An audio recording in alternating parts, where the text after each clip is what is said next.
कभी कभी बॉलीवुड की असली कहानियां फिल्मों से भी ज्यादा फिल्मी लगती है। एक सुपरस्टार किसी फिल्म को छोड़ देता है और वही फिल्म किसी दूसरे की किस्मत बदल देती है। ये कहानी है देव आनंद, शम्मी कपूर और visionary film maker Nasir Hussain की।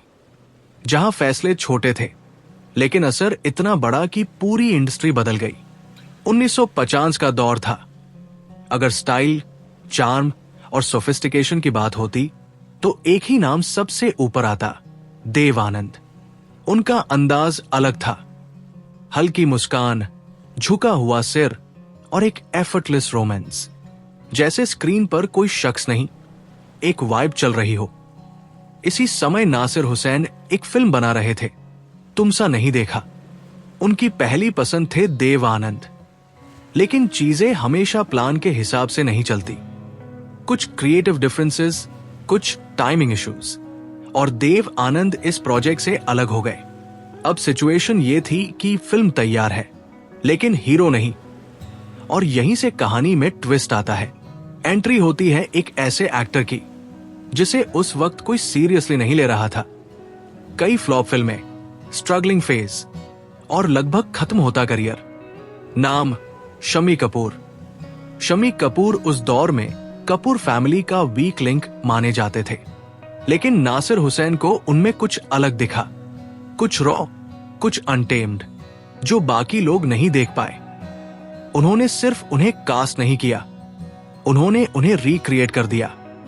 मूंछ हटवाई, हेयर स्टाइल बदला, कपड़े वेस्टर्न किए, और सबसे बड़ा चेंज उनका एटीट्यूड। अब वो वही पुराने रोमांटिक हीरो नहीं थे। अब वो थे carefree, rebellious, full of energy, जैसे स्क्रीन पर बिजली दौड़ रही हो। फिर फिल्म रिलीज हुई, तुमसा नहीं देखा, और जो हुआ वो किसी ने इमेजिन भी नहीं किया था। ओवरनाइट शम्मी कपूर स्टार बन गए। अब ऑडियंस को एक नया हीरो मिल चुका था, जो नियम नहीं मानता था, जो गाता था, कूदता था, चिल्लाता था, और फिर भी दिल जीत लेता था। फिर आया अगला पड़ाव, जंगली। ये फिल्म नासिर हुसैन की नहीं थी, लेकिन इसने शम्मी कपूर को उस लेवल पर पहुंचा दिया जहां से वापसी नहीं थी। और फिर वो आइकॉनिक मोमेंट, या हूं, ये सिर्फ एक डायलॉग नहीं था, ये एक एटीट्यूड था, एक एनर्जी थी जो उस दौर के युवाओं के दिल में उतर गई।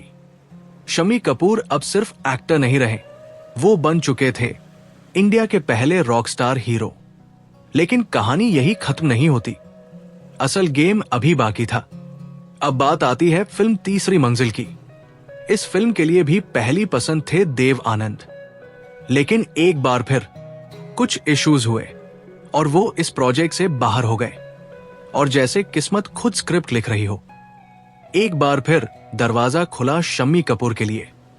इस बार नासिर हुसैन ने सिर्फ कास्टिंग में नहीं, म्यूजिक में भी रेवोल्यूशन ला दिया। उन्होंने मौका दिया एक यंग कंपोजर को, R.D. बर्मन। अब इमेजिन करो, एक तरफ शम्मी कपूर की क्रेजी एनर्जी और दूसरी तरफ आर बर्मन का experimental music. Result, rock and roll vibes, suspense से भरी कहानी, और सॉन्ग्स जो आज भी टाइमलेस है। ओ हसीना जुल्फों वाली, आजा आजा मैं हूं प्यार तेरा। ये सिर्फ गाने नहीं थे, ये एक्सपीरियंस थे, और तीसरी मंजिल बन गई एक कल्ट क्लासिक। एक ऐसी फिल्म जिसने बॉलीवुड के म्यूजिक, स्टाइल और स्टोरी टेलिंग को नई दिशा दी। अब अगर आप पीछे मुड़कर देखें तो ये सब सिर्फ कोइंसिडेंस नहीं लगता। ये था एक एक्टर का रिस्क लेने का हौसला, एक डायरेक्टर की विजन, और सही मौके पर सही डिसीजन। देव आनंद ने जो छोड़ा वो किसी और के लिए एंड हो सकता था, लेकिन नासिर हुसैन ने उसे अपॉर्चुनिटी बना दिया, और शम्मी कपूर ने उसे इतिहास में बदल दिया। तो अगली बार जब आप सुने कि Dev Anand stepped out, Shammi Kapoor stepped in, तो इसे सिर्फ रिप्लेसमेंट मत समझिएगा। ये वो मोमेंट था जब बॉलीवुड ने खुद को री इन्वेंट किया, जहां एक स्टार पीछे हटा और एक फेनोमेनन पैदा हुआ।